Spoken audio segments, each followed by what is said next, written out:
Good evening po mga mamamayang. Magluluto po tayo ng adobong manok ngayon. Ito na ang mga sangkap sa ating lulutuin.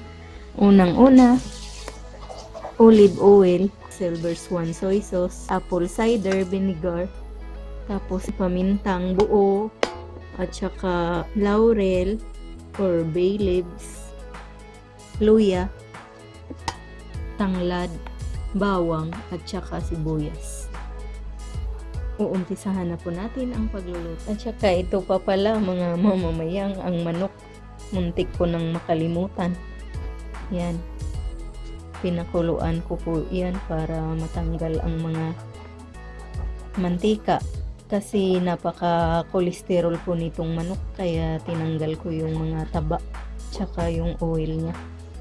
Umpisahan ko na po ang pagluluto. Ayan na po yung mantika mga mamamayang, nailagay ko na kasi mainit na yan. So ilagay ko na ang ating bawang.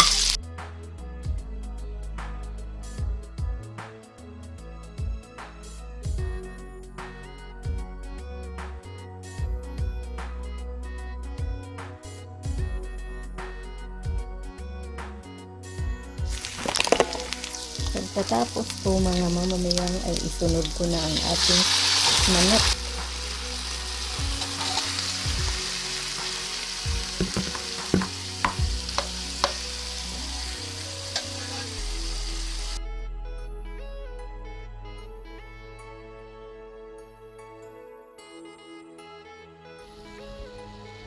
Tatakpan po muna natin mga mamamayang nang maluto ang ating manok. Maglagay lang po tayo ng toyo. Ayan po. Mga mamamayang, maglagay rin po tayo ng konting suka. Hahaluin lang po natin ng konti. Tapos tatakpan.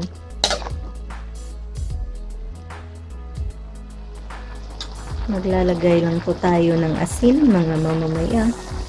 Ayan na po. Pagkatapos po ay tatakpan po natin ulit para maluto at magtuyo ang sabaw para tumuyo siya. Ngayon po mga mamamayang, pwede nang ilagay itong ating pamintang buo at saka itong bay leaves. Isabay ko na lang po. Tapos hahaluin lang natin. Tapos tatakpan ulit kasi medyo marami pang sabaw. Naglalagay lang ako ng 2 sili na jalapeno. Ayan.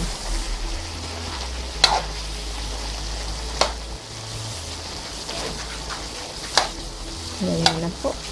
Yan, luto na po. Hindi ko na lang po lulutuin itong sili dahil masyado siyang maanghang.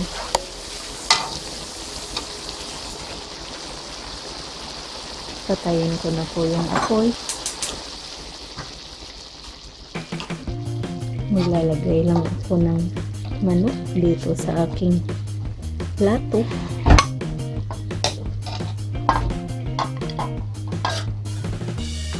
Ganyan na po ang magiging itsura ng ating adobong manok.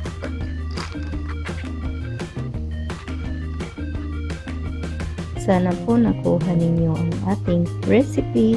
Sana po ay nagustuhan ninyo at sana mag-like at mag-subscribe kayo. Marami pong salamat sa inyong panunood. Ito po ang inyong Ate Mayang na nagsasabing mabuhay!